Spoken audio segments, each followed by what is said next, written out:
Qur'an, chapter 78, Surah An-Naba, by Sayyid Qutb, translation by Muhammad Al-Amrani. In the name of God, the most compassionate, the most merciful. Of what do they question one another? Is it of the momentous news concerning which they are in dispute? Indeed, they shall soon know, yea, indeed, they shall soon know. Have we not made the earth a cradle, and the mountains as pegs?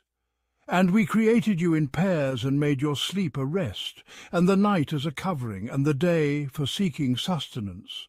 Above you we have built 7 firm heavens, and placed a blazing lamp. And from the clouds we sent down water, pouring in abundance, that we might bring forth therein grain and herbs, and gardens lush with foliage. Indeed, the day of decision is appointed, the day when the trumpet shall be sounded, and you will come forth in multitudes. And the heavens shall be opened, becoming gates, and the mountains shall be set in motion, becoming but a mirage. Truly, hell lies in wait, a destination for the arrogant transgressors, wherein they shall abide for ages. They shall taste therein neither coolness nor drink, but only boiling water and pus, a fitting recompense, for they did not expect a reckoning, and they denied our signs utterly. But all things we have recorded in a book, so taste the punishment, for we shall increase you in nothing but torment. But for the righteous there is a triumph, gardens and vineyards, and maidens of equal age, and a cup brimming over. Therein they shall hear no idle talk nor falsehood, a reward from your sustainer, a gift accounted. Sustainer of the heavens and the earth and all that lies between, the most merciful, none shall have power to speak before him. On the day when the Spirit and the angels stand arrayed, none shall speak, save whom the most merciful permits, and he will say only what is right. That day is the truth, so whosoever wills, let him take a path to his sustainer. Indeed, we have warned you of a near punishment, the day when a man will behold what his own hands have sent forth, and the disbeliever will say, "Oh, would that I were but dust." This section, comprising this surah and others alike, possesses a distinct and overwhelming character. Most of its chapters are Meccan, save for Al-Bayyinah and An-Nasr, and they are all among the shorter surahs, though varying in brevity. Yet more significant than their length is their unique nature, which binds them together into a near seamless unity in their themes, direction, rhythm, imagery, and overall style. It is as though one is struck by a series of relentless blows to the senses, forceful, intense, and piercing cries that echo through the soul. They are cries to those who slumber deeply, their sleep heavy and oppressive, or to those intoxicated, their senses dulled by the stupor of their indulgences, or perhaps they are directed at those lost in frivolous merriment, dancing and shouting amidst the clamour and noise. These surahs, with a singular rhythm and a unified warning, hammer on the senses, urging, "Awaken! Arise, look around, ponder, reflect, for there is a God, a divine order, a destiny, a test, a consequence, an account, a reward, and a punishment severe, and bliss profound." Awaken, arise, look around, ponder, reflect. And so it continues, once, twice, thrice, and more, until a powerful hand shakes the heedless sleepers and the intoxicated wanderers violently. They seem to open their eyes and gaze, though still veiled by their intoxication, only to return to their previous state. Then the strong hand shakes them again with greater force, and the piercing voice calls out once more, and the relentless blows continue upon the ears and hearts. At times these sleepers awaken momentarily, only to stubbornly and defiantly refuse, hurling stones and insults at the one who warns them, only to sink back into their slumber. and yet the hand returns to shake them anew. Such was the impression that formed in my mind as I read this section. I sensed its focus on a few yet immense truths, profound in their weight, heavy in their significance, and its rhythms, striking chords within the heart, its vivid imagery in both the cosmos and the soul, and its scenes from the day of judgment. I observed the repetition, varied yet recurring, a repetition that conveys purpose and intent. Thus the reader is struck as he reads, "Let man consider his food. Let man consider from what he was created. Do they not look at the camels, how they are created, and at the sky, how it is raised high, and at the mountains, how they are firmly set, and at the earth, how it is spread out?" As he reads, "Are you more difficult to create, or is the sky? He built it, raised its canopy, and perfected it. He darkened its night and brought forth its morning light. And after that he spread out the earth, he brought forth from it its water and pasture, and he made the mountains firm. As a provision for you and for your cattle, did we not make the earth a cradle, and the mountains as pegs? And we created you in pairs, and made your sleep a time of rest, and made the night a covering, and made the day for seeking livelihood? And we built above you 7 mighty heavens, and placed therein a blazing lamp, and sent down from the rain-laden clouds abundant water, that we may bring forth thereby grain and plants, and gardens dense with trees." He reads, "Let man consider his food. We pour forth water in abundance, then we split the earth in clefts, and cause to grow therein grain, and grapes, and vegetables, and olives, and date palms, and gardens of dense foliage, and fruits and herbage, as a provision for you and your cattle." As he reads, "O man, what has deceived you concerning your generous sustainer, who created you, fashioned you, and gave you due proportion, in whatever form he willed, assembling you? Glorify the name of your sustainer, the Most High, who creates and proportions, who determines and guides, who brings forth the pasture, then turns it into black stubble. Indeed, we created man in the best of forms. Then we returned him to the lowest of the low, except those who believe and do righteous deeds.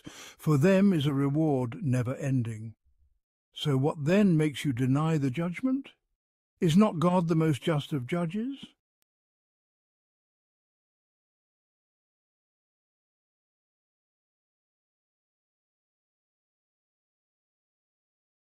He reads, "When the sun is folded up, and when the stars darken, and when the mountains are set in motion, and when the pregnant she-camels are neglected, and when the wild beasts are gathered, and when the seas are set aflame, and when the souls are paired, and when the girl-child buried alive is asked for what sin she was killed, and when the scrolls are laid open, and when the sky is stripped away, and when hellfire is set ablaze, and when paradise is brought near, then each soul will know what it has brought forth. When the sky is cleft asunder, and when the stars are scattered, and when the seas burst forth, and when the graves are overturned, each soul will know what it has sent ahead and what it has left behind. When the sky is rent asunder, and obeys its sustainer, and it must do so, and when the earth is stretched out, and casts out what is within it, and becomes empty, and obeys its sustainer, and it must do so. When the earth is shaken with its final earthquake, and the earth throws out its burdens, and man cries, 'What is the matter with it?' On that day it will declare its tidings, for your sustainer has inspired it to do so." As he reads the cosmic signs that permeate many surahs, woven through their verses, he is struck by the divine oaths. "But nay, I swear by the stars that recede, which run their course and hide, and by the night as it closes in, and by the dawn as it breathes, But nay, I swear by the twilight, and by the night and what it envelops, and by the moon when it grows full, by the dawn and 10 nights, and the even and the odd, and by the night as it passes, by the sun and its forenoon brightness, and by the moon as it follows it, and by the day as it shows it, and by the night as it conceals it, and by the sky and he who built it, and by the earth and he who spread it, and by the soul and he who perfected it, and inspired it with discernment of its wickedness and its righteousness, by the night as it conceals, and by the day as it unveils, and by him who created the male and the female, by the forenoon, and by the night when it is still, and so on, and so on, and so. Throughout this section, there's a profound focus on the origins of man and other living beings on this earth, plants and animals alike, on the scenes of this vast universe and its signs in the open book of creation, and on the tumultuous, cataclysmic and overwhelming scenes of the day of resurrection. There are also vivid depictions of the judgment and recompense, of bliss and torment, in images that strike the heart, shaking it to its core, much like the grand and terrifying scenes of the cosmic upheaval. These are all presented as signs of creation, divine planning, and the ultimate resurrection, with its decisive scales of justice. Accompanying them are warnings, admonitions, and sometimes glimpses of the fate of past nations who rejected the truth. These themes permeate the entire section, and though I will highlight only a few examples here, they represent the whole. This surah, Surah An-Naba, is a complete model of this focus on these truths and scenes. Likewise, Surah An-Nazi'at and Surah Abasa, whose opening touches upon a specific incident in the prophetic mission, continue to discuss the origin of human life and plant life before moving to the day of clamour when a man will flee from his brother, his mother and his father and his wife and his children. On that day every person will have enough concern of his own, making him indifferent to others. Some faces on that day will be radiant, laughing and joyous, while others will be covered in dust, overshadowed by gloom. Surah At-Takwir paints the colossal scenes of cosmic transformation on that day, alongside evocative depictions of the universe in the context of affirming the truth of revelation and the sincerity of the messenger. Surah Al-Infitar similarly presents scenes of cosmic upheaval along with images of bliss and torment, stirring the human conscience as it confronts these realities. O man, what has deceived you concerning your generous sustainer? And Surah Al-Inshiqaq, too, lays out the scenes of cosmic rupture and the fates of the blessed and the damned. Surah Al-Buruj delivers swift, powerful rhythms about the scenes of the universe and the day of judgment, alluding to the persecution of believers by the disbelievers with fire in this world, and the far more severe and painful punishment that awaits those disbelievers in the hereafter.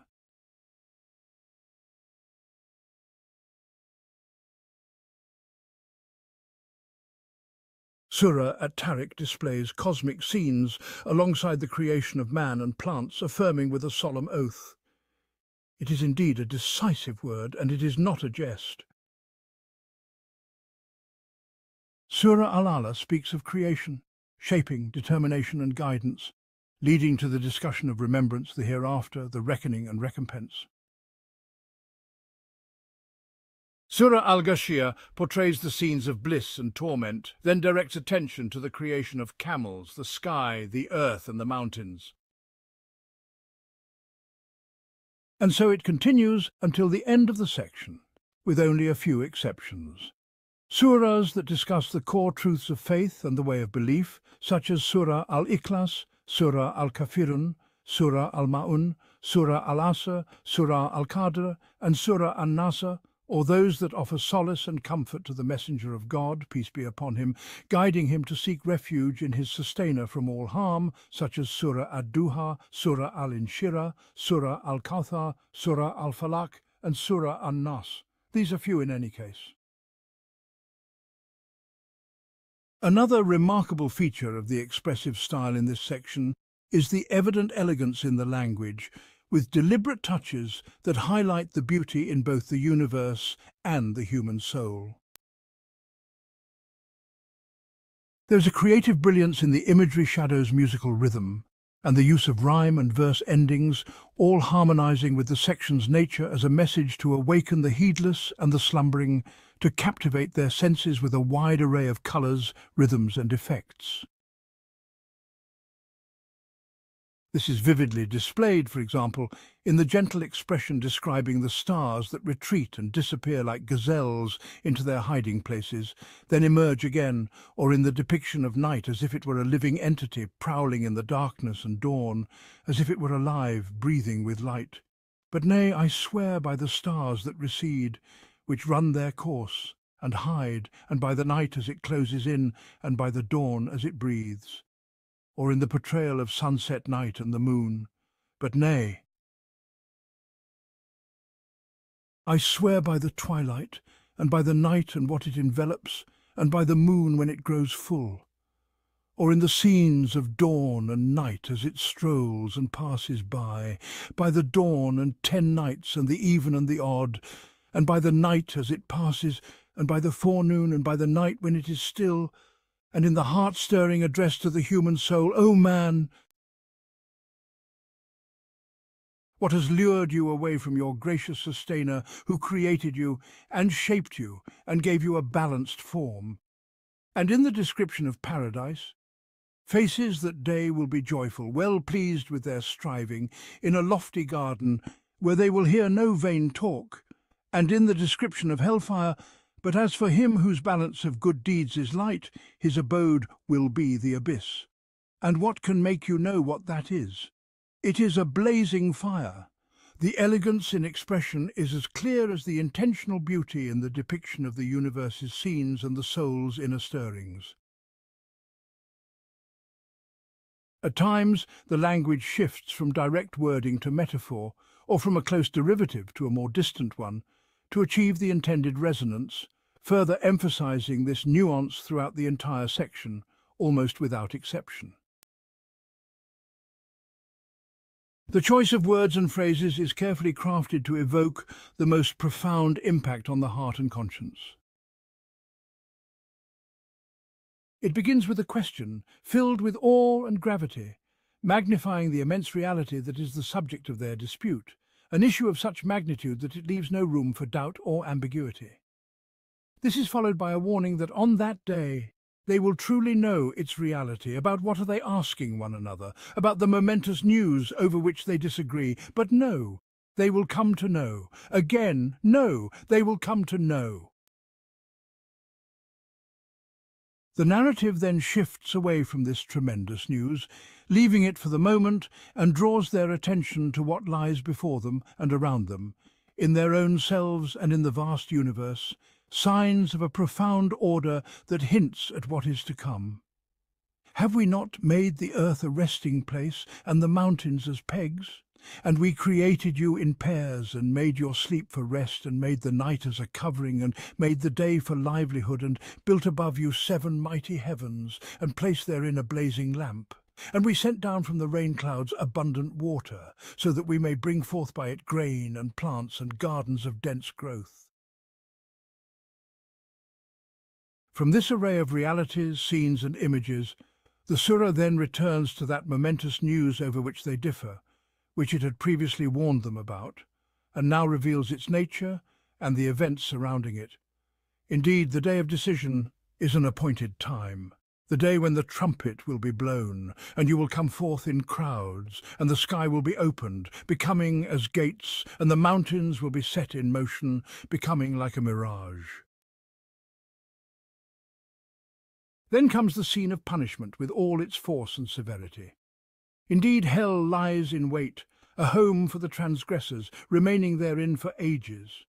They will not taste therein any coolness or drink except for boiling water and pus, an appropriate recompense. Indeed, they were not expecting a reckoning and utterly rejected our signs. But everything we have enumerated in a record, so taste the punishment, for we will increase you only in torment. The surah then moves to the scene of bliss, flowing with abundance indeed, for the righteous is success. Gardens and vineyards and full-breasted maidens of equal age and a full cup. Therein they will hear no ill speech or lies, a reward from your sustainer, an adequate gift. The surah concludes with a majestic cadence, both in its truth and in the scene it presents, ending with a warning and a reminder before the arrival of that day when this grand scene will unfold. The sustainer of the heavens and the earth, and whatever is between them, the most merciful, none will have the power to address him. The day when the Spirit and the angels will stand in ranks, none will speak except one whom the most merciful permits, and he will say what is correct. That is the true day. So whoever wills, let him take a path toward his sustainer. Indeed, we have warned you of a near punishment on the day when a man will see what his hands have put forth, and the disbeliever will say, "Oh, I wish I were dust."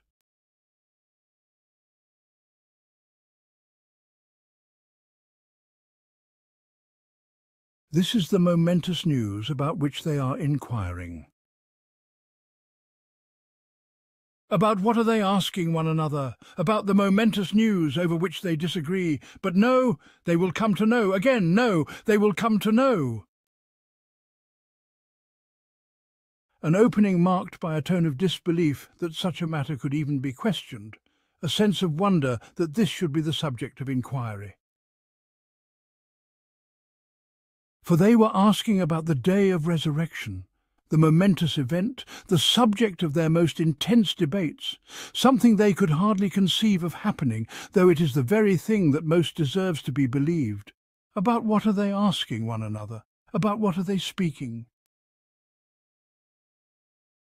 The question is posed not to elicit an answer from them, but to express astonishment at their condition, drawing attention to the strangeness of their inquiry by revealing the matter they are questioning and explaining its truth and nature.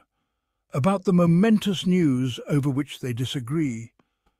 The question does not explicitly mention what they are inquiring about, but describes it as the momentous news, continuing in the style of astonishment and magnification. The disagreement was about the day between those who believed in it and those who denied its occurrence. As for the inquiry, it came only from the disbelievers. Yet the question is not answered directly, nor is the truth of the matter revealed. Instead, it is left described as momentous, and the surah shifts to a veiled threat, which is more effective than a direct answer and deeper in its impact. No. They will come to know. Again, no. They will come to know. The word no is used here as a form of rebuke and deterrence, which suits the tone intended to be conveyed. Its repetition, along with the repetition of the entire sentence, carries with it a sense of menace. The narrative then appears to shift away from the subject of that momentous news over which they disagree, only to return to it shortly after.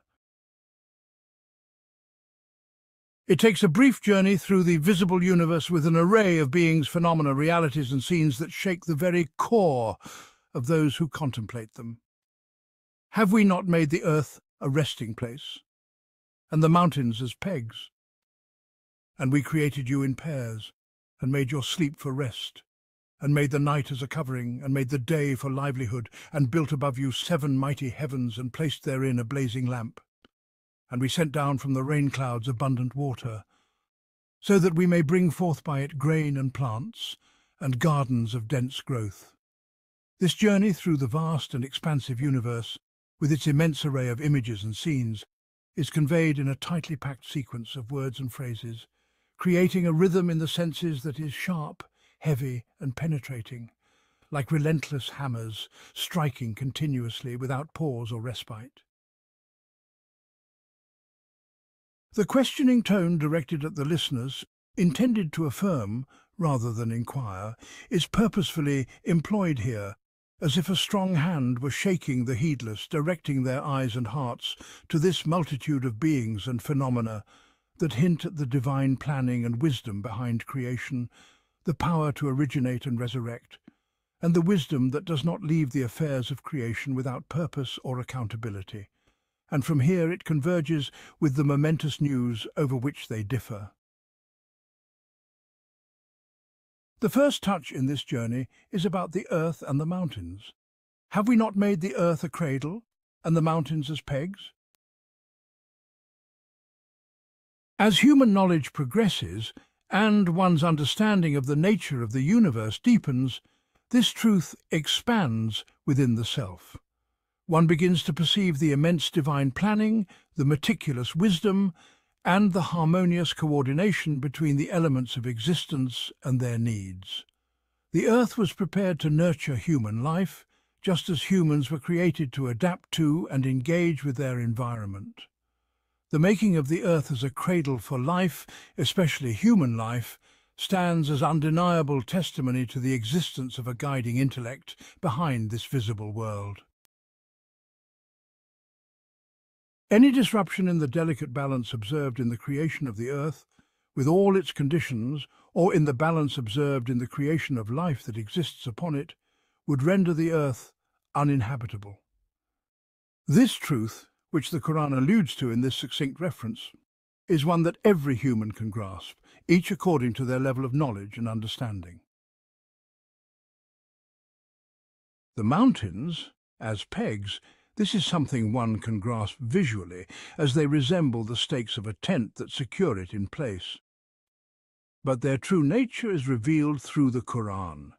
They stabilize the earth and maintain its balance.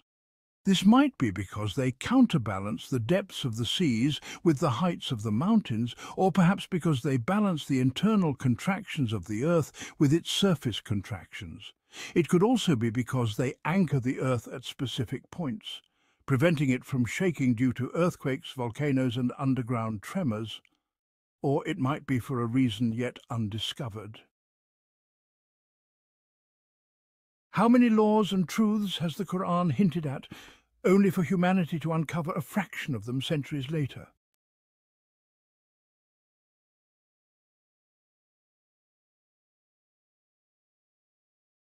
The second touch lies within the human soul in various aspects and truths. And we created you in pairs. This is a phenomenon that every human can easily observe. God created humankind as male and female, and the continuity of this species relies on the difference and union of the two. Every person is aware of this fact and senses the comfort, pleasure and renewal it brings without needing extensive knowledge.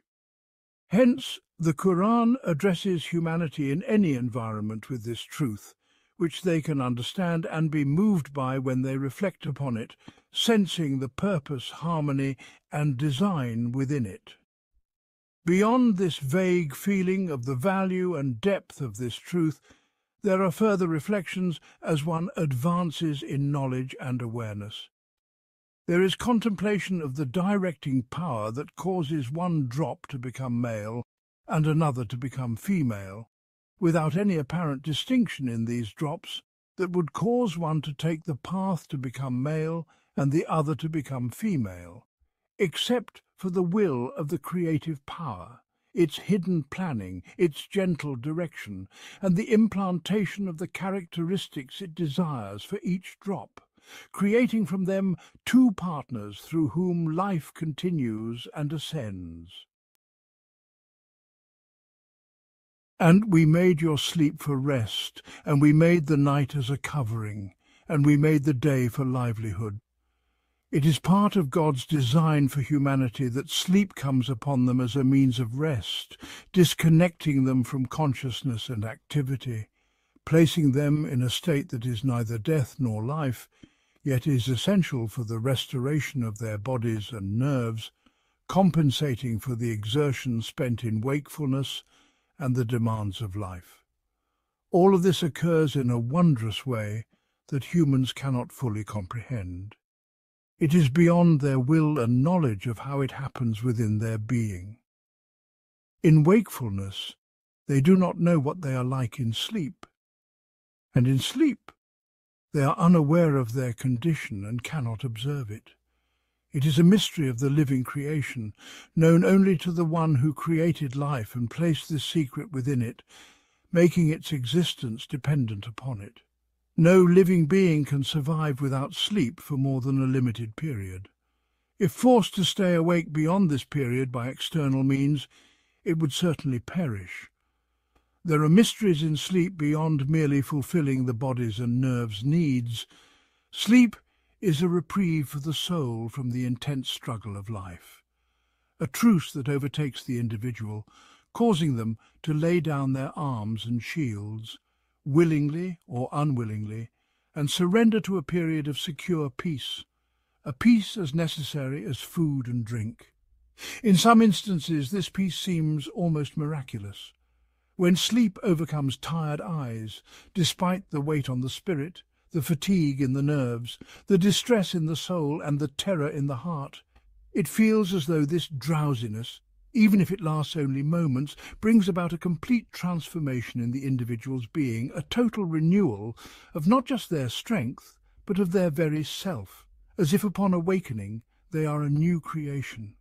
This miracle was vividly experienced by the exhausted Muslims during the battles of Badr and Uhud, and God bestowed it upon them, as he says, when he made drowsiness fall upon you as a reassurance from him.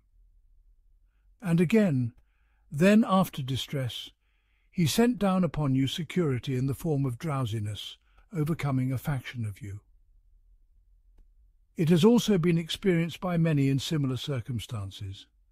Thus, sleep, this disconnection from awareness and activity, is a necessity for living beings, a mystery of the creative power, a blessing from God that none but He can bestow. The Quranic invitation to contemplate sleep in this manner awakens the heart to the unique qualities within oneself, to the hand that placed them within one's being, and touches the soul in a way that stirs reflection, contemplation, and deep appreciation. And it was by God's design that the movement of the cosmos was made to harmonize with the rhythm of living beings. Just as he instilled within humanity the mystery of sleep and rest after work and activity, so too did he embed within the universe the phenomenon of night as a covering wherein rest and retreat can take place, and the phenomenon of day as a time for livelihood wherein movement and activity are fulfilled. Thus, the creation of God is in perfect harmony, a world meticulously designed to be a suitable environment for living beings, satisfying the innate qualities within them. The living beings themselves are endowed with a constitution that aligns in its movement and needs with the properties and concordances placed within the universe.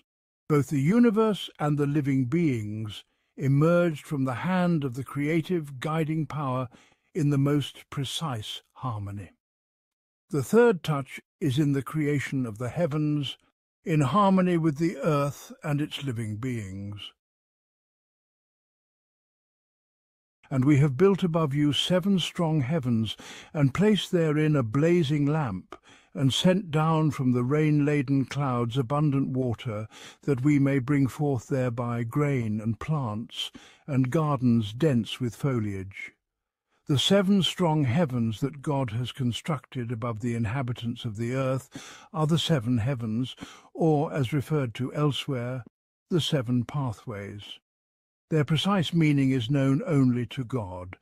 They could be 7 clusters of galaxies, each comprising potentially 100 million stars, or perhaps something else entirely, which only God knows of the structure of this universe about which humankind knows very little.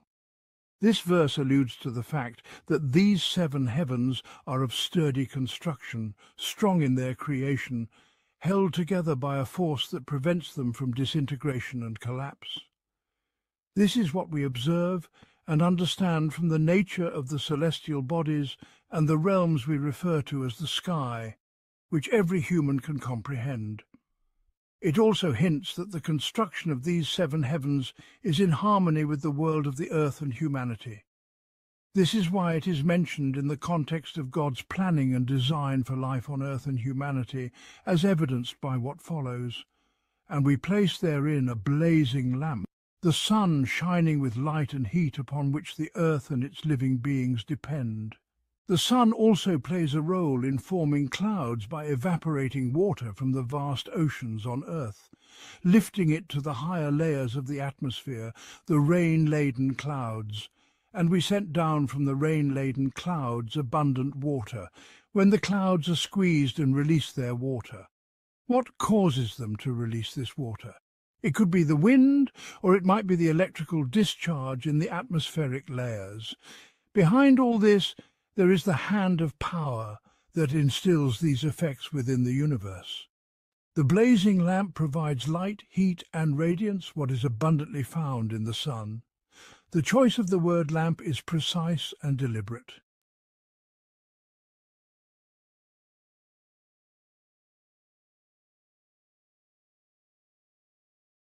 From the blazing lamp and the rays it pours forth, bearing light and heat, and from the rain-laden clouds, which yield abundant water, falling drop by drop whenever the electrical discharge occurs again and again, as it does when the rain pours down. This water, combined with this radiation, brings forth grain and plants, which are food themselves, and dense, luxuriant gardens, thick with intertwined trees and branches. This harmony in the design of the cosmos can only be the work of a hand that orchestrates, a wisdom that plans, and a will that governs. Every human, when their feelings are guided in this direction, perceives this with their heart and senses. As one advances in knowledge and awareness, horizons and levels of this harmony unfold, dazzling the mind and bewildering the intellect, rendering the notion that this is all mere chance as trivial and unworthy of discussion. Likewise, avoiding the confrontation with the truth of purpose and design in this universe becomes an obstinate refusal unworthy of respect. Indeed, this universe has a creator, and behind this universe there is planning, estimation, and coordination. The succession of these truths and scenes in this Quranic passage, from the earth being made as a cradle and the mountains as pegs, to the creation of humans in pairs, the making of sleep as rest, after movement, awareness, and activity, the night as a covering for concealment and withdrawal, and the day as a time for livelihood, awareness, and activity, followed by the construction of the seven strong heavens, the placing of the blazing lamp, and the sending down of abundant water from the rain-laden clouds to produce grain, plants, and gardens. This succession of truths and scenes suggests a meticulous harmony, conveys planning and estimation, and evokes the sense of a wise, powerful creator. It touches the heart with awakening suggestions, hinting at the purpose and goal behind this life. And thus, the context converges with the momentous news over which they differ. Indeed, all of this was for toil and for joy, yet beyond it all lies a reckoning, a requital.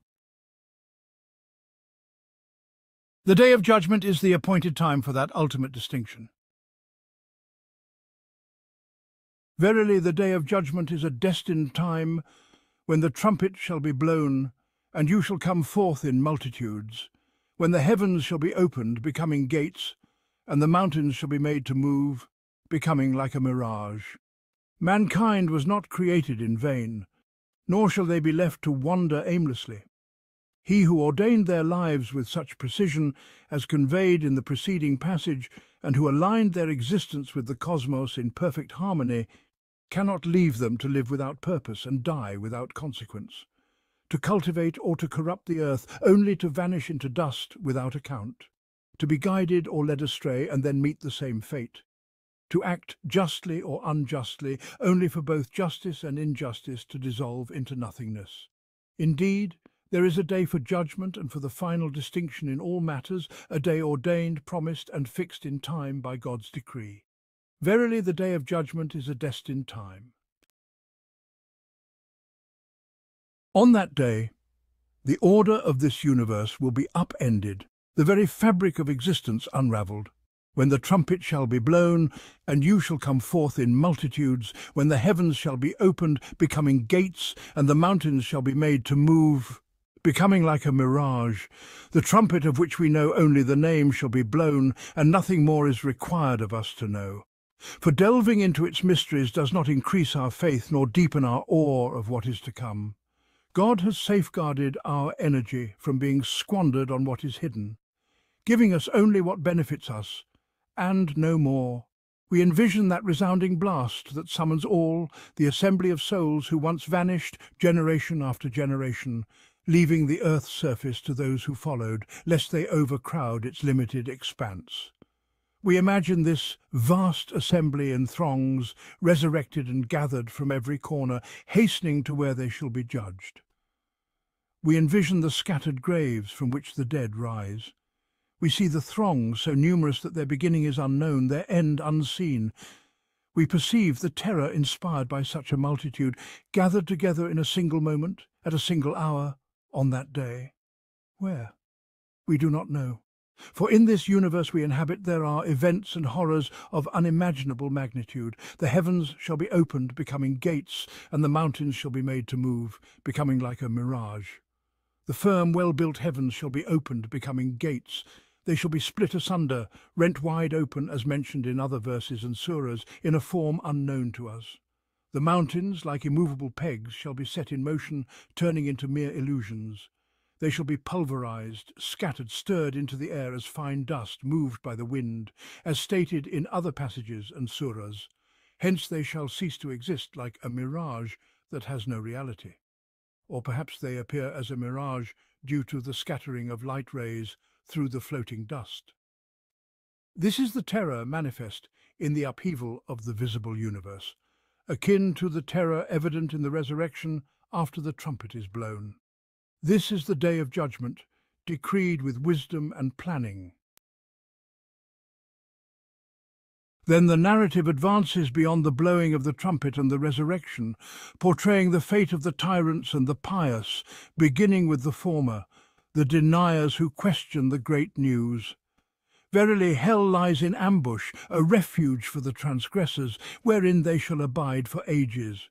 They shall not taste therein any coolness or drink, save for boiling water, except for boiling water and pus, requital justly proportioned. For they did not look forward to a reckoning, and they vehemently denied our signs. But we have kept account of everything, inscribed in a record. So taste, we shall not increase you in anything but torment.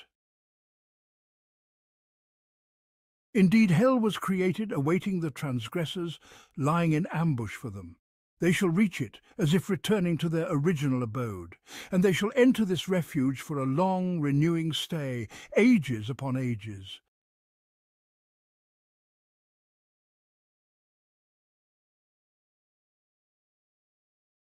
They shall not taste therein any coolness or drink, save that the exception is even more bitter and dire, save for boiling water that sears the throats and bellies.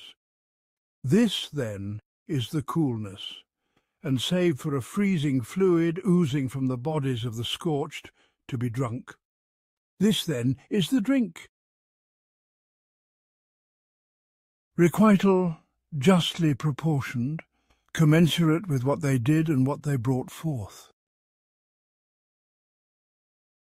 For they did not look forward to a reckoning, nor did they anticipate a return, and they vehemently denied our signs, with a harshness that suggests their stubborn denial. Meanwhile, God was recording everything with precision, leaving nothing unaccounted for, and we have kept account of everything, inscribed in a record. Here comes the rebuke, quashing all hope of change or alleviation. So taste, we shall not increase you in anything but torment. Then the contrasting scene unfolds, the scene of the pious in their bliss, following the depiction of the tyrants in their flames. Verily, for the righteous is a triumph, gardens and vineyards, and maidens of equal age and full-breasted, and a cup overflowing. They shall not hear therein any idle talk or falsehood, a reward from your sustainer, a gift that is sufficient. If hell is there, lying in ambush, the refuge of the transgressors from which they cannot escape, the righteous shall reach a place of victory and deliverance embodied in gardens and vineyards, the grapes singled out for mention, because they are known to the addressees, and maidens with swelling breasts, of equal age and beauty, and a cup overflowing with drink. These are delights outwardly sensual, made so to be grasped by human understanding. Yet their true essence and the joy therein cannot be fully comprehended by the people of this world, bound as they are by the limitations of earthly perception. Alongside these pleasures lies a state that touches the soul, a consciousness that feels no idle talk nor any falsehood. For this is a life safeguarded from frivolity and from the denial that often accompanies dispute.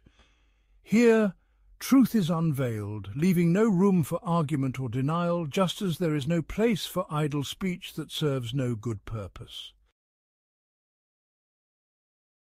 It is a state of dignity and joy befitting the abode of eternity, a reward from your sustainer, a gift measured precisely.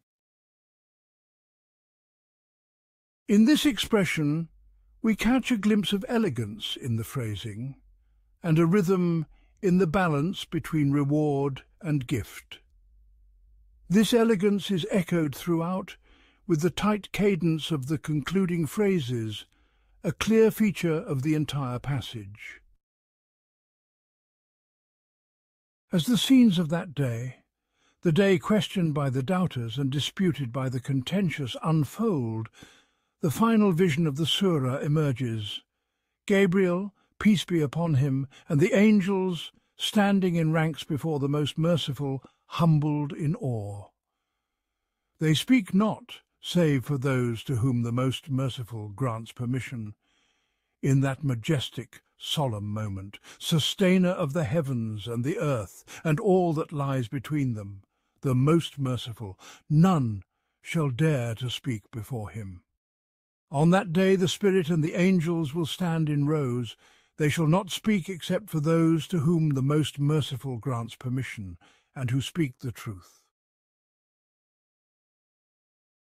This recompense, detailed in the previous passage, the reward of the tyrants and the righteous, is from your sustainer, the sustainer of the heavens and the earth and all that lies between them, the Most Merciful.